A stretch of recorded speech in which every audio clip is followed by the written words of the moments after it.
Hello students, good morning to all. This video lecture is related with the Euglena viridis. Euglena viridis की complete study को दो parts में divide किया गया है, जिसमें ये वीडियो आपका पार्ट 1 है, जिसमें हम इसकी कंप्लीट स्ट्रक्चर को देखेंगे। इसके अलावा लोकोमोशन को हम इसमें स्टडी करेंगे। यूग्लिना आपका जो है प्रोटोजोवन से रिलेटेड होता है। प्रोटोजोआ को जो क्लासीफाई किया है वो लोकोमोटरी ऑर्गेनल्स के बेस पे क्लासीफाई किया हुआ है। ठीक है, तो यूग्लिना आपके प्रोटोजोआ का जो सब फाइलम है दैट इज द सार्कोमेस्टिकोफोरा उसमें आते हैं। देन इनका क्लास जो है मेस्टिकोफोरा एंड सब क्लासेस जो हैं दैट इज द फाइटोमेस्टिकोफोरा। तो phytomastigophora means phyto stands for chloroplast. इसमें क्लोरोप्लास्ट प्रेजेंट होता है जिसकी वजह से इसमें फोटोसिंथेसिस होता है। मेस्टिक जो होता है मेस्टिक नीम से रिलेटेड होता है जो कि लोकोमोशन से रिलेटेड होता है, फ्लैजेला से रिलेटेड होता है। देखिए प्रोटोजोआ जो है इसको हमने प्रोटोजोआ को क्लासीफाई किया गया है लोकोमोटरी ऑर्गेनल्स के बेस पे, न्यूट्रिशन के बेस पे। ठीक है, तो यहाँ पे जो लोकोमोटरी ऑर्गेनल्स होते हैं ये फ्लैजेला होते हैं और न्यूट्रिशन जो होता है यहाँ पे मिक्सोटाइपिक होता है। ठीक है, होलो ऑटोट्रॉफिक भी होते हैं, हिटरोट्रॉफिक भी होते हैं। ऑटोट्रॉफिक होते हैं जो प्रेजेंस ऑफ क्लोरोप्लास्ट, और क्लोरोप्लास्ट जो होता है वो सनलाइट की प्रेजेंस में ही वर्क कर पाता है जब डे टाइम होता है। जब डार्कनेस होती है तो क्लोरोप्लास्ट वर्क नहीं कर पाता है, और उस वक्त जो होते हैं ये कैसे होते हैं, हिटरोट्रॉपिक ऑर्गेनिजम्स होते हैं। तो इन कैरेक्टर्स के बेस पे, इसके अलावा और भी कैरेक्टर हैं जिनके बेस पे इन्हें हम प्लांट्स और एनिमल्स की कनेक्टिंग लिंक कहते हैं।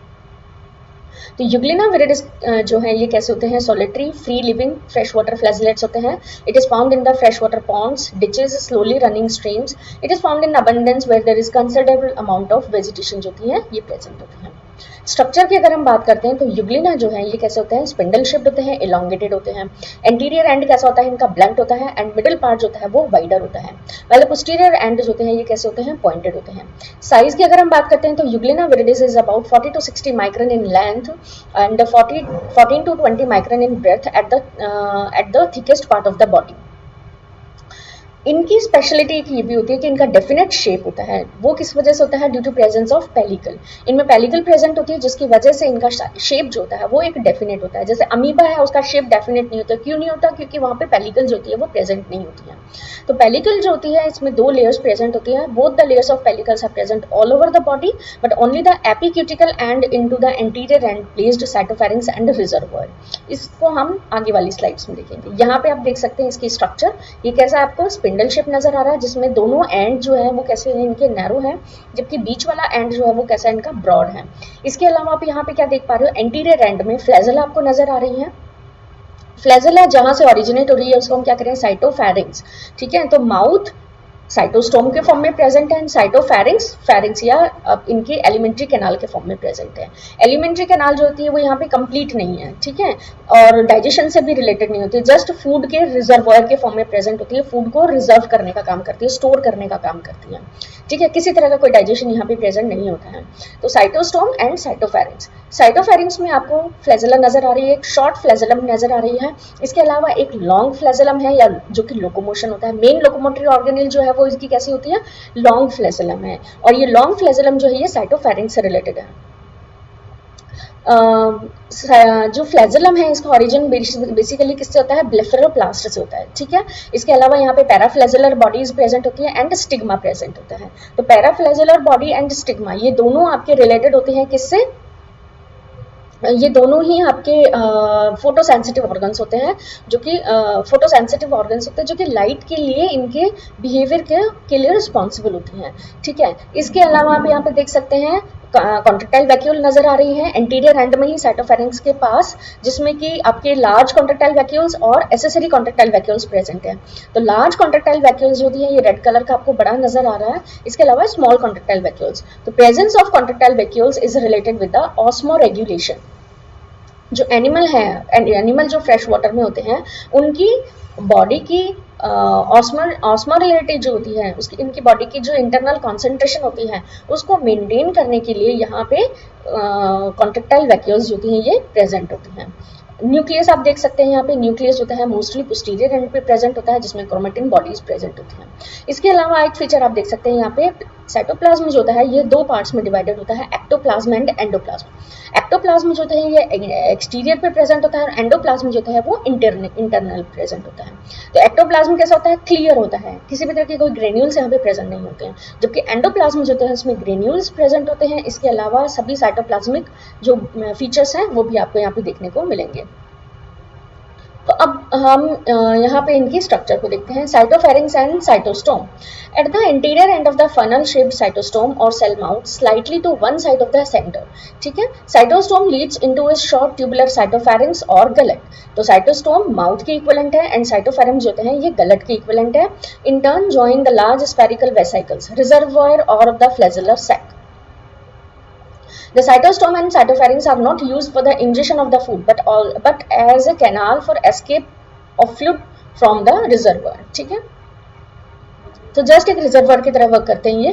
Contractile vacuoles, a large osmoregulatory body of the contractile vacuoles lies near the reservoir on one side. It is surrounded by the several minute accessory contractile vacuoles which probably fuse together to form the large vesicles. तो small vesicles जो होते हैं ये मिलकर के एक large vacuole का formation करते हैं। The contractile vacuoles discharges the excess of water and some waste product of metabolism into the reservoir, from where it goes out through the cytostome. Large flagellum, a single long whip-like flagellum emerges out of the cytostome through cytopharynx. तो यहाँ पे आप देख सकते हैं कि एक large flagellum है जो कि साइटोफेरिंक्स से बाहर की तरफ निकली हुई होती है। The length of the flagellum differ in the different species of Euglena, but in Euglena viridis it is a long as the body of the animal क्यूल, ठीक है। तो फ्लैजेलम का साइज जो होता है, बेसिक लोकोमोटरी ऑर्गेनल फ्लैजेलम है, तो इसका साइज जो होती है उसके लोकोमोशन से रिलेटेड है। The flagellum consists of an outer contractile protoplasmic sheath and an inner elastic axial filament. Electron structure अगर हम देखते हैं फ्लैजेला की, तो फ्लैजेलम आपको कैसा नजर आता है, इसमें 9+2 अरेंजमेंट होता है। यहाँ पे आप देख सकते हैं, यहाँ पे 9+2 अरेंजमेंट है, ठीक है। आउटर शीथ है, इनर शीथ है, ठीक है। और यहाँ पे आपको देख सकते हो कि सेंट्रल फाइबर्स प्रेजेंट है जो कि इनर शीथ के थ्रू कवर्ड है। पेरिफेरल में दो फाइब्रल्स प्रेजेंट होते हैं, और ये फाइब्रल्स किसके बने होते हैं, माइक्रोट्यूब्यूल के बने होते हैं। माइक्रोट्यूब्यूल जो होता है बेसिकली लोकोमोशन से रिलेटेड होता है।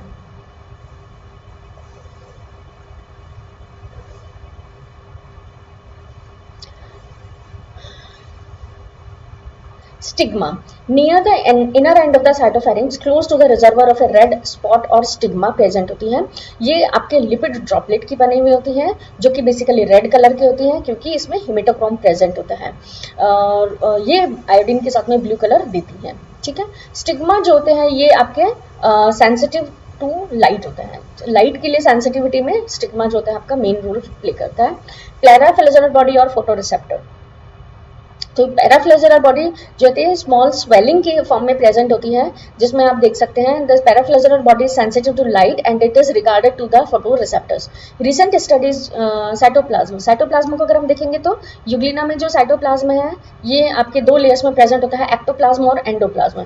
एक्टोप्लाज्म जो होता है thin, clear and non granular होता है, जबकि एंडोप्लाज्म कैसा होता है, फ्लूइड लाइक होता है, ग्रेनुलर होता है। Endoplasm contain nucleus, chromatophore and paramylum body. Nucleus को अगर हम देखें तो यूग्लिना में एक सिंगल न्यूक्लियस प्रेजेंट होता है जो कि लार्ज होता है, rounded and oval and vesicular nucleus lying in definite position usually near the centre towards the position of posterior end of the body. There is a distinct nuclear membrane. The nucleus contain a central body known as endosomes, ठीक है। तो इसमें क्या होते हैं, एक endosome present होता है। Chromatin forms small granules in space between the nuclear membrane and the endosomes. There is a large amount of nucleoplasm. Chromatophores और chloroplast radiating from the centre of the body. यहाँ पे आप देख सकते हैं कि बॉडी में पूरे में रेडिएटिंग प्रेजेंट होती है, रेडिएशंस प्रेजेंट होती हैं जो कि कैसे होते हैं, elongated chromatophore में प्रेजेंट होते हैं। The chromatophore contain the green pigment chlorophyll a and b along with the beta carotenoid and are also known as chloroplast. Euglena viridis derives its green color क्योंकि इसमें क्रोमेटोफोर प्रेजेंट होता है। Chloroplast are arranged in a stellar fashion or like the rays of the stars. Each chromatophore or chloroplast consists consist of a very thin central part known as pyrenophores. ठीक है, तो आप यहाँ पे देख सकते हैं पायरिनोइड प्रेजेंट है, पैरामाइलम प्रेजेंट है, और क्रोमेटोफोर जो होता है पूरी बॉडी में रेडिएटेड होता है, और क्रोमेटोफोर की वजह से इसमें फोटोसिंथेसिस का प्रोसेस होता है। Each thylakoid bears 3 lamellae. The thylakoid are placed in stroma और matrix of the chloroplast and also contain ribosome और फ्लैट ग्लोब्यूल्स। इसके आप यहाँ देख सकते हैं पैरामाइलम बॉडी प्रेजेंट होती है जो कि रिजर्व फूड मटेरियल के फॉर्म में प्रेजेंट होती हैं, एंड पैरामाइलम जो होती हैं ये पॉलीसेकेराइड के फॉर्म में प्रेजेंट होती हैं। पॉलीसेकेराइड, लेकिन ट्रू पॉलीसेकेराइड प्रेजेंट नहीं होता है। ट्रू पॉलीसेकेराइड की स्पेशलिटी क्या होती है कि वो आयोडीन के साथ में ब्लू कलर देती है, लेकिन यहाँ पे ये जो है ब्लू कलर नहीं दिया जाता। अदर साइटोप्लाज्मिक कंटेंट की अगर हम बात करेंगे, यहाँ पे Golgi apparatus, endoplasmic reticulum, mitochondria, ये सभी जो होते हैं राइबोसोम्स, ये सभी यहाँ पे प्रेजेंट होते हैं जैसे कि बाकी सेल्स में प्रेजेंट होते हैं। इसके अलावा अगर हम बात करें लोकोमोशन, तो यूग्लिना में जो बेसिकली लोकोमोशन होता है दो तरह का होता है, flagellar movement and euglenoid movement. Flagellar movement जो होता है फ्लैजेला की वजह से प्रेजेंट होता है, जिसमें कि from tip to base movement होती है, एंडुलेशन मूवमेंट होती है, यहाँ पे आप देख सकते हैं।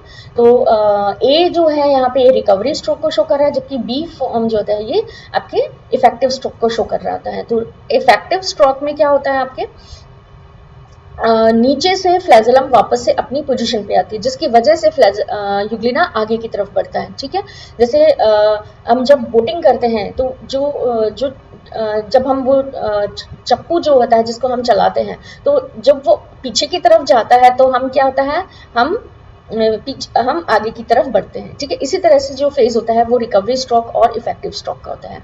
एनर्जी जो होती है वो यहाँ पे एटीपी के थ्रू हमें माइटोकॉन्ड्रिया से मिलती है। यहाँ पे ब्लेफरोप्लास्ट में माइटोकॉन्ड्रिया प्रेजेंट होता है। इसी के साथ में यहाँ पे देख सकते हैं यूग्लिनॉइड मूवमेंट जो कि स्पेसिफिकली यूग्लिना में प्रेजेंट होती है। ये बॉडी की शॉर्टनिंग की वजह से होती है। तो बॉडी जो होता है वो ये 1 to 5 जो स्टेजेस है उसमें धीरे धीरे शॉर्ट होकर के वापस से अपनी नॉर्मल ओरिजिन प्लेस को गेन करता है। A peristaltic wave of contraction and expansion passes over the entire body from the anterior to the posterior end, and animal moves forward. The body becomes shorter and wider first at the anterior end and then in the middle and later in the posterior end. तो इस तरह से euglenoid movement जो कि particularly Euglena से related होती है। This type of movement is called euglenoid movement, by which slow and limited movement occur. Euglenoid movement are brought about by the contraction of cytoplasm or by the contraction of myonemes. तो myonemes जो होती है वो basically contractile structure होती है। जिस तरह से मसल्स हम लोगों में होती है उसी तरह से myonemes यूग्लिना में होती है, और इन myonemes की वजह से ही इसमें मूवमेंट शो होती है। So this is all about the structure and locomotion of the euglena. Thank you.